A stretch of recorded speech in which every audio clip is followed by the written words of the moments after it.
Hello friends, this is Cynthia Abulafia, and this video will be an exploration of certain breathing techniques that you can do either on your back or seated as a daily practice, either after a movement practice or even to prepare for meditation, which is one of the great advantages to the breathing practice.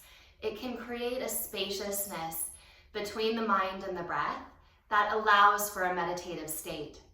In fact, it is often taught that the mind and the breath are linked.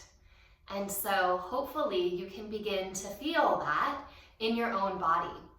You won't need any props today unless you need something to put underneath your head if you're lying back. And if you're sitting up, if you'd like to sit up on 2 or 3 inches of support, so you're not gripping at your hips, and your knees can really relax onto the ground. And I'll show us this sequence on our backs. So when you come onto your back, whether it's the floor or perhaps a couch that's comfortable, you just want to make sure that your spine can be straight. Bring your hands onto the side of your rib cage and feel in for how much your ribs move or don't move when you breathe. If it feels like there's very little movement at your ribs, notice that. Do you feel your belly rising and falling on your inhalation and on your exhalation?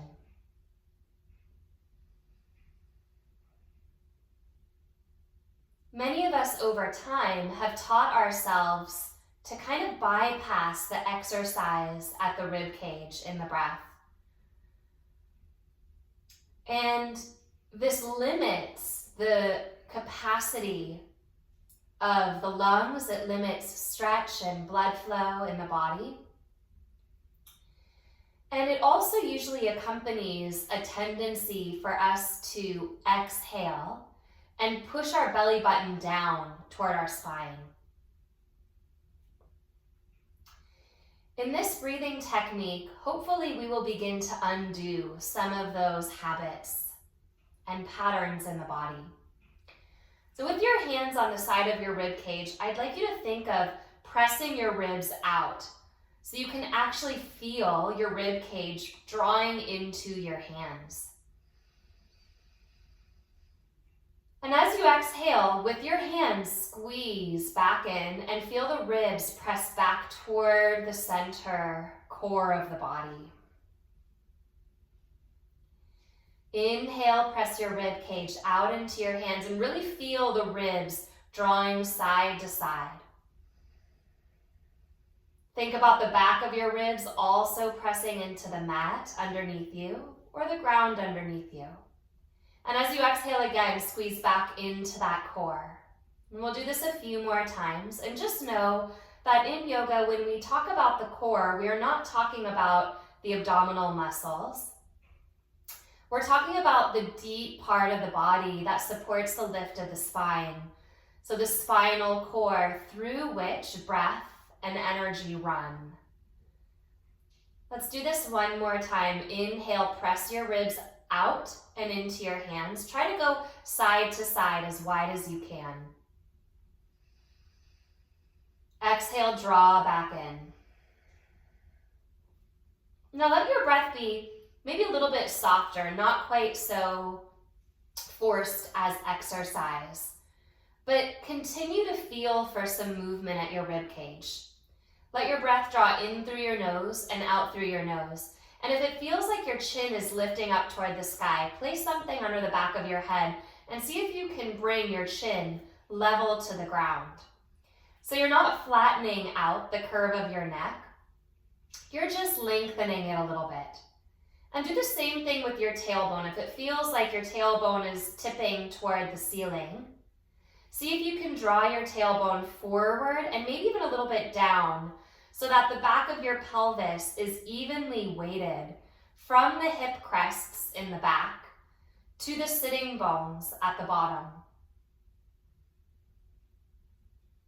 If you're pressing your low back into the ground as a habit, what you'll notice when you bring your pelvis to anatomical neutral is a natural curve at your low back. And we want this natural curve. This is a healthy thing for your spine. Continue to breathe in through your nose and out through your nose, feeling the movement at your rib cage. When you inhale, feel yourself rooting energetically into your body. Feel into your bones, the soles of your feet, your sitting bones dropping a little bit heavier onto the earth. And when you exhale, feel energy rising up through your spine, perhaps just landing into the heart space. This is a great place to envision that rising of breath. Or maybe you can imagine the breath going all the way to the top of the head, or even beyond. So as you inhale, energy moves down the body. This is called apana, a rooting down that comes with the in-breath, a gentle press of the diaphragm into the belly, all of the organs of digestion and elimination. And as you exhale, there's a rising up the front core of the spine, energy releasing into the body, the heart, and up and beyond. If you notice that pattern of exhaling and pressing your belly button toward your spine, kind of trying to drop your low back to the ground, we're going to change that pattern. Really put your focus there.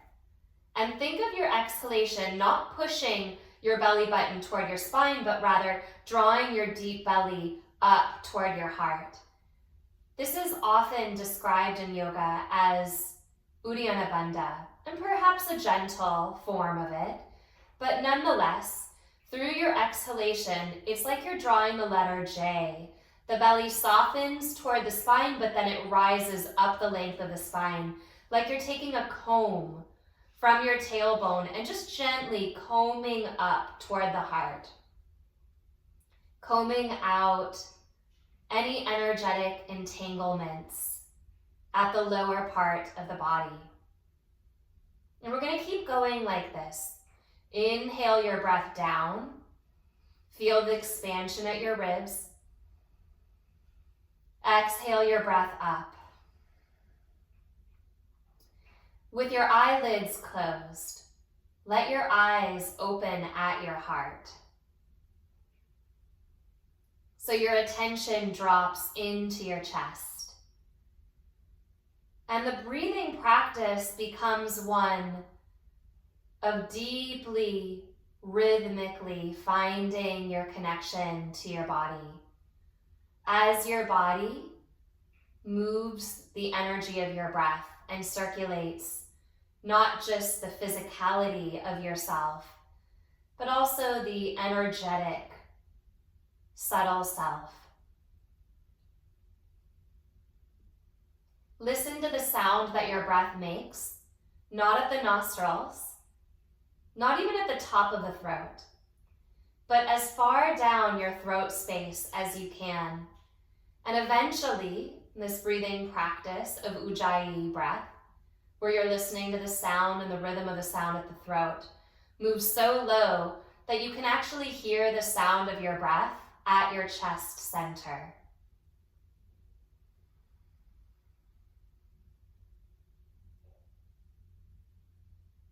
There is a statement I quite like, and that is, meditation is when we are listening deeply to the divine. And prayer is when we are speaking to the divine. So when we are breathing, you might imagine both processes happening. The inhalation draws that energy down, that listening quality into yourself. And that exhalation, that expression up through the heart and then out from the body to the world is like that prayer drawing outward. So you inhale, you draw in, you listen deeply. You collect into that deep quality, anchoring into the softest parts of yourself. And as you exhale, you allow that expansion up through the center and then out.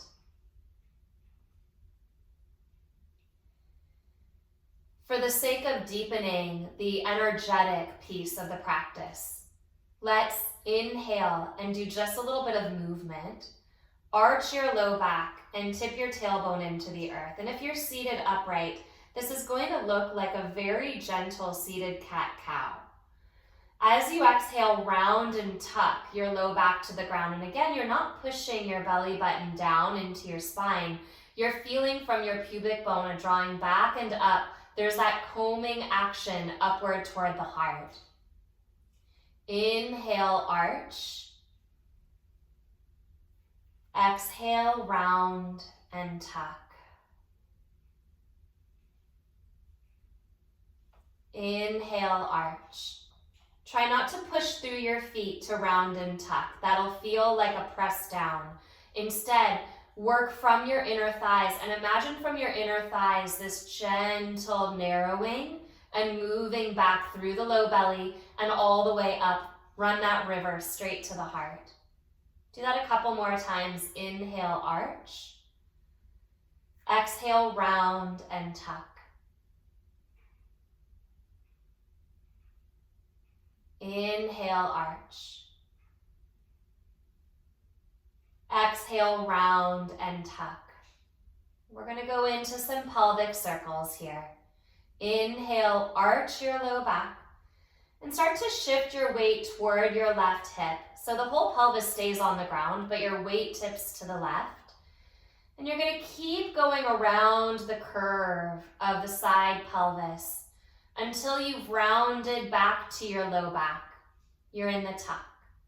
Go off to that right hip and then around to your tailbone. And again to the left. Make this less of a diamond or slanted square and more of a circle. Shift over to the right and back down. Do this a couple of more times, allowing your legs to move as your pelvis turns. The more your legs kind of swing a little bit left to right, the more opening of energy at the pelvis you will start to notice. The whole practice of yoga can be summarized by the statement, notice what you notice. We are cultivating our steadiness of attention, ekagrata. When you get to your tailbone, pause and go the opposite way. And what I notice when I do these circles, especially when I've done them for quite a while, is my shoulders, my neck, and my jaw start to release. Maybe even the backs of the eyes start to release.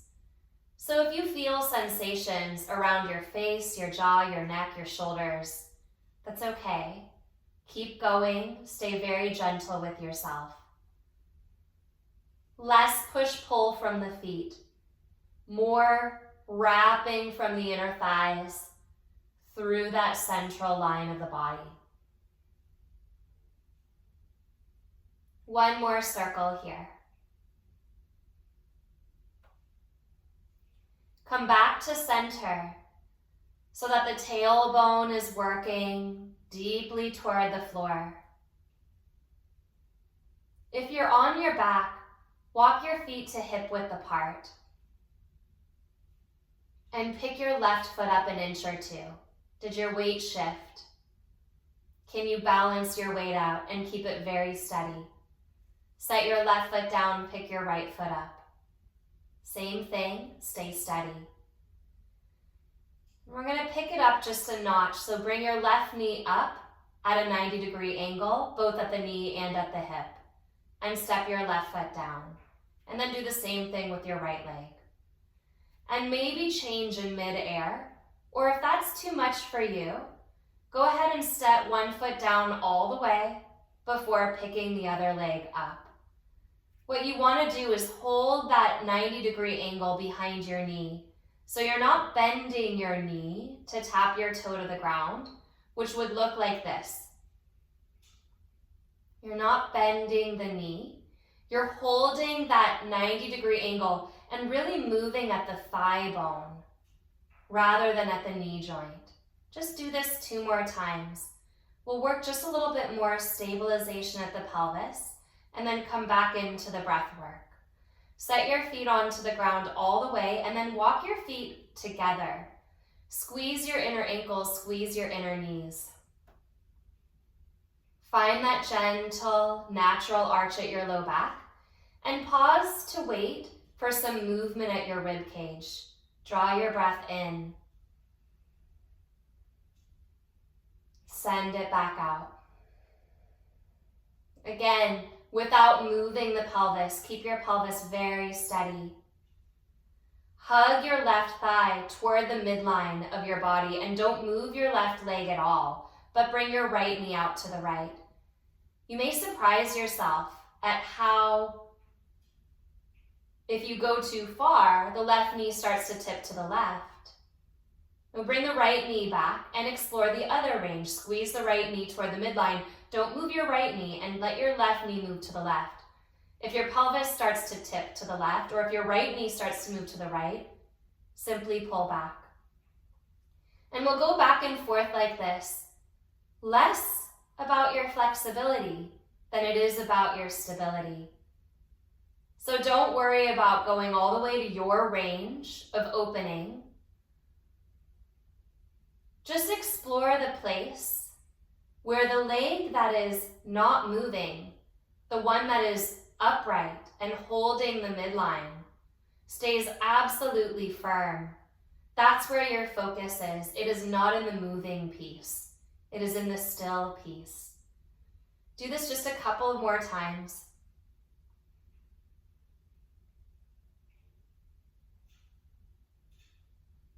When you come back to center, hug your knees into your chest and take your hands onto your knees. And we'll do the exact same thing we did a moment ago, but passively. So as you inhale, let your knees move away from you until your arms are straight. When you exhale, pull your knees in. Can you feel this is kind of like that rocking on your low back? But it's passive because your hands are helping to guide your legs in and away. The next time you squeeze your knees towards your belly, keep your hands on your knees. Keep your knees together. Move your knees in a big circle. Doesn't matter which way you go, just go in a big circle. About 5 deep turns. So again, this is kind of like that circle around the pelvis. But now it's just a little layer gentler. Can you breathe into the bottom of your spine? Can you exhale into your heart? Go the opposite way.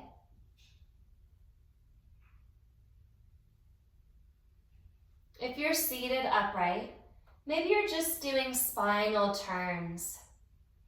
Or maybe you're coming onto your back to do a few of these exercises. We'll come up to seated in a moment. I'll hug your knees into your chest and squeeze.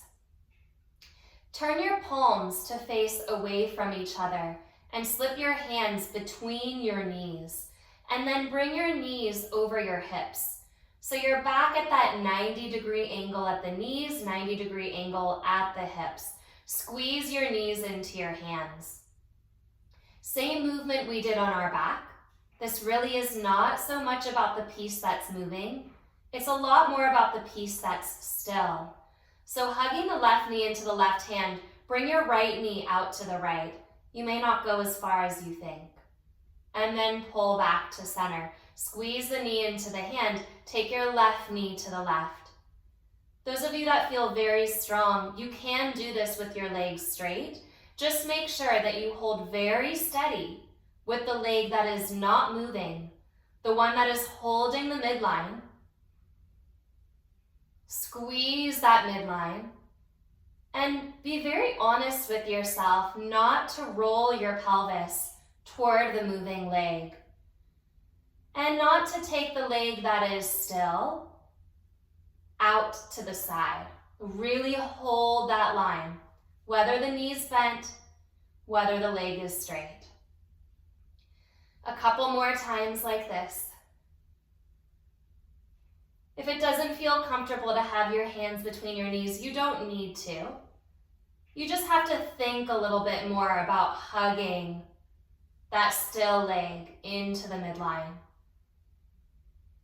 Then you'll bring yourself back to center and hug your knees once again. Drop your knees toward one side to take a gentle spinal twist, or maybe take a twist your favorite way. And come through center and then drop your knees the opposite way. Roll on to the side of your body. And using a hand, gently press yourself up. If you prefer to stay on your back, of course, you may. But eventually, come to a seated position so that you can explore the movement and the rhythm of your breath along that spinal channel when the channel is upright. For just a moment, you can bring your hands to your side ribs and feel for that expansion out and the movement back toward the central core on the exhalation. No need to force the movement, just know that it's there. Then release your hands down onto your body, maybe at your lap or maybe at your knees. Can you feel your ribs drawing toward your upper arm bones when you inhale? Can you feel it moving into the back of your heart? And on your exhalation, find that drawing back of the low belly and then up. So the back is just a small hug in. It's really that movement up on your exhalation that you are starting to develop.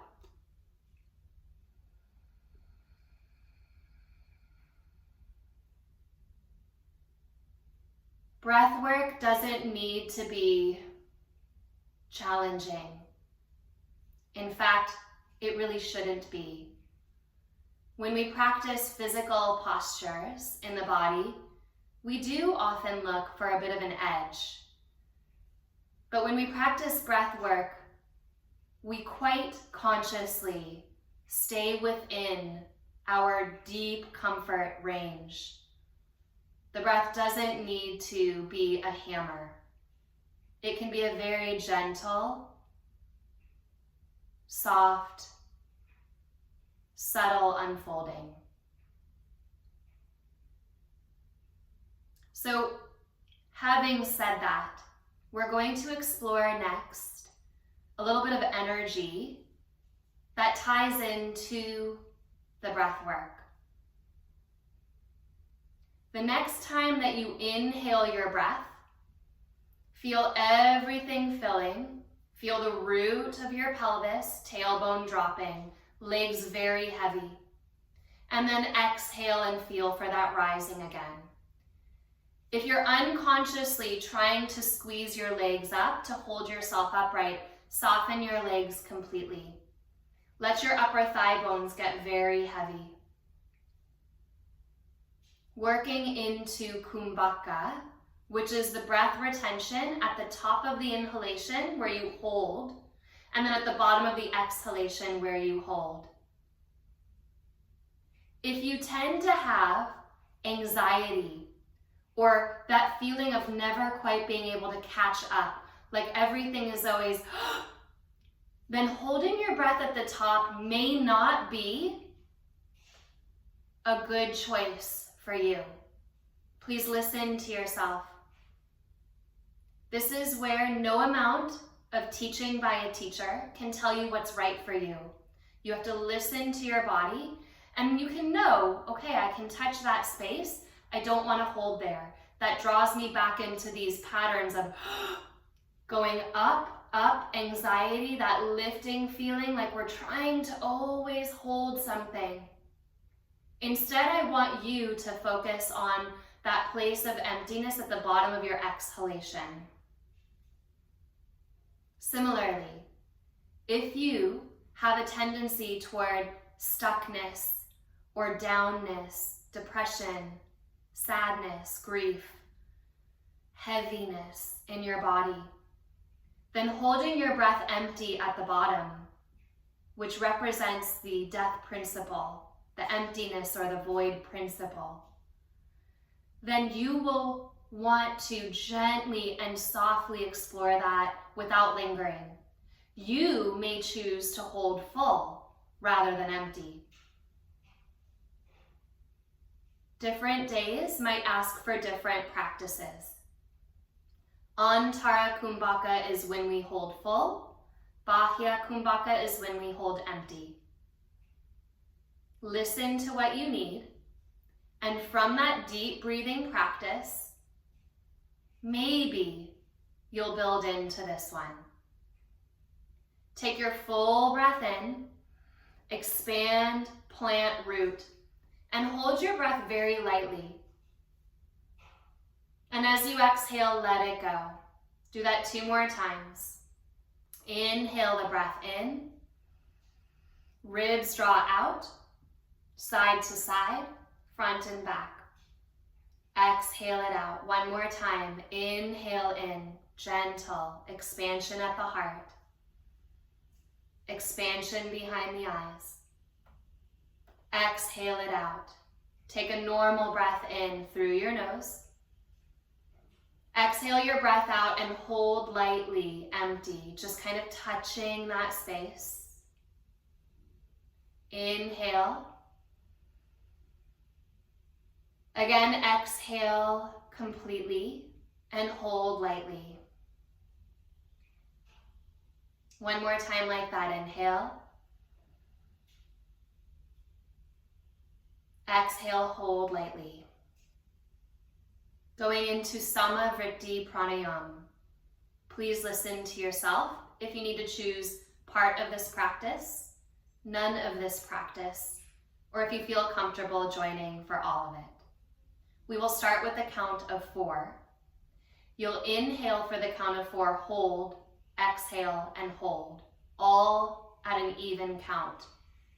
And in the vein of being gentle with yourself, you want to scale the count to the most difficult segment for you. So let's say you comfortably exhale for 10 counts, but you can only hold empty for 4. Well, 4 will be your range. So let's begin. Count for yourself if it's different from mine. Inhale, 1, 2, 3, 4. Hold, 1, 2, 3, 4. Exhale, 1, 2, 3, 4. Hold, 1, 2, 3, 4. In, 1, 2, 3, 4. Hold, 1, 2, 3, 4. Exhale, feeling that Uddiyana Bandha to the heart. Hold, 1, 2, 3, 4. 1 more time with me counting. 2, 3, 4. Hold, 1, 2, 3, 4. Out, 1, 2, 3, 4. Hold, 1, 2, 3, 4. I'd like you to continue on your own. Let the back of your head land over the back of your heart and feel for your shoulders softening to the sides of your chest.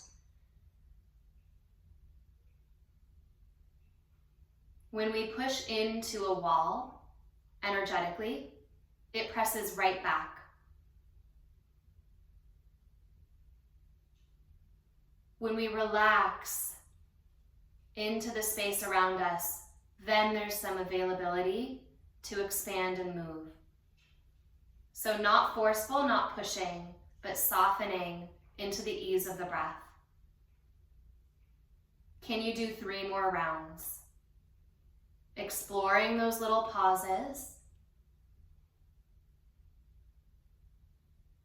When energy first comes in through the body, it enters through one of the smaller chakras at the back of the skull called the Bindu chakra. It moves into the solar plexus at the belly. So the very first place that energy differentiates at the body is at the solar plexus, where energy travels downward to root us. There is that inhalation, that traveling downward into the form. It also lifts upward as prana, moving up the spinal cord, eventually to the top of the head.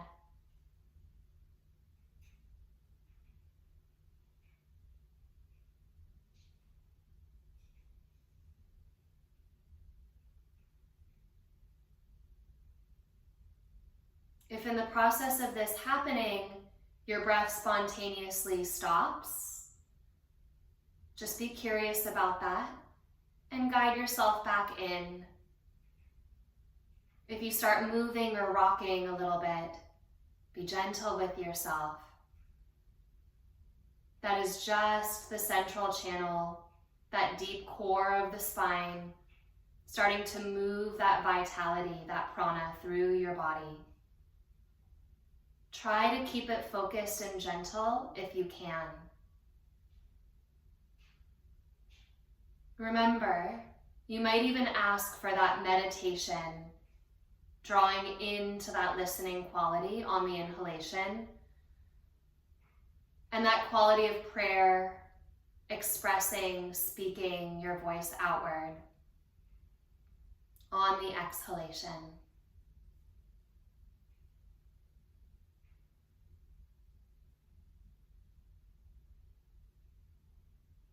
Take one more round. And then just go back to normal, in and out through the nose. Let it be very soft now. Some movement at the rib cage, some movement at the belly. At some point, the mind focuses through the breath into a spaciousness. Can you stay with that? Can you notice what you notice? And treat whatever material comes up as the working of what you might call consciousness or the divine, what I often refer to as the goddess. And this includes thought. All movement is the divine, so we don't need to push away our thoughts. In fact, no matter what you've been told, thought doesn't stop. It can pause, but it doesn't stop, because the movement is the divine. We don't need it to stop. Emotion too might come up. Turn toward it, not away from it.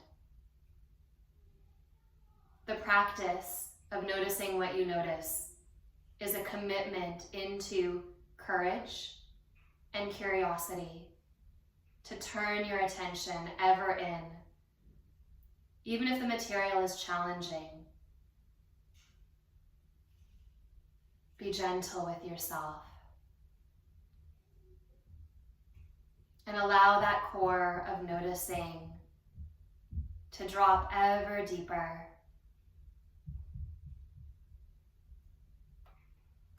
Noticing the two flavors at the heart and at the mind. The flavors that arise out of the mind when we focus our attention and move towards stillness there is one that might be called peace, silence, dropping into the void.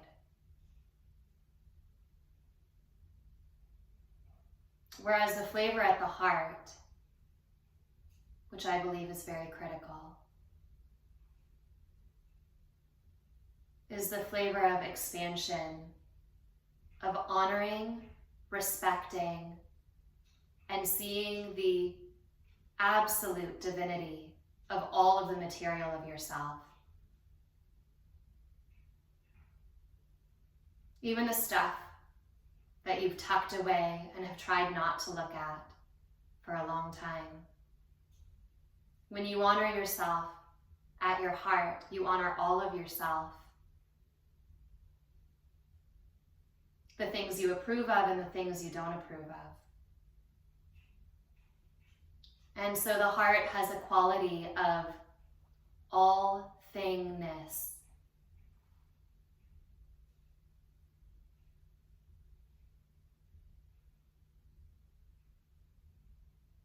The mind and the heart have two opposite, so to speak, expressions.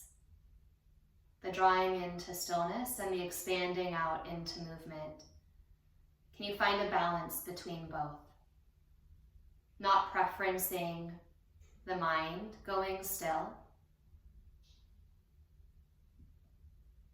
but allowing the heart to rise and enfold the dance. Noticing what you notice.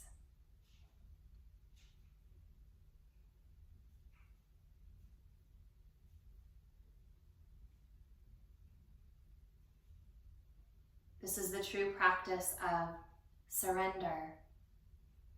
Surrender is not a negation. It's not an act. It's not a belittling of the ego, of the mind, at all. Or even a weakening in any sense of the ego structure. From the perspective of the heart, surrender is seeing, noticing, and in the noticing there's a softening of yourself as the divine, as the movement of all of life. Not life that moves through you, that you are a container for, but life that is you, as you, with you, from you, to you, all of you.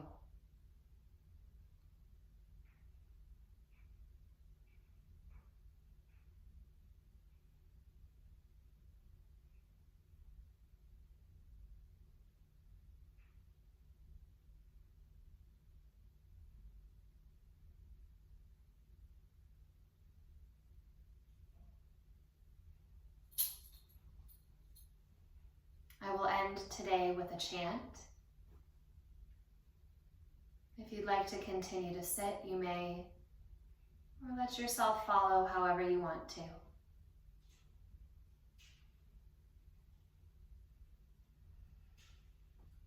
Om Namah Shivaya Gurave Satchitananda Murtaye Nishprapanchaya Shantaya Niralambaya Tejase.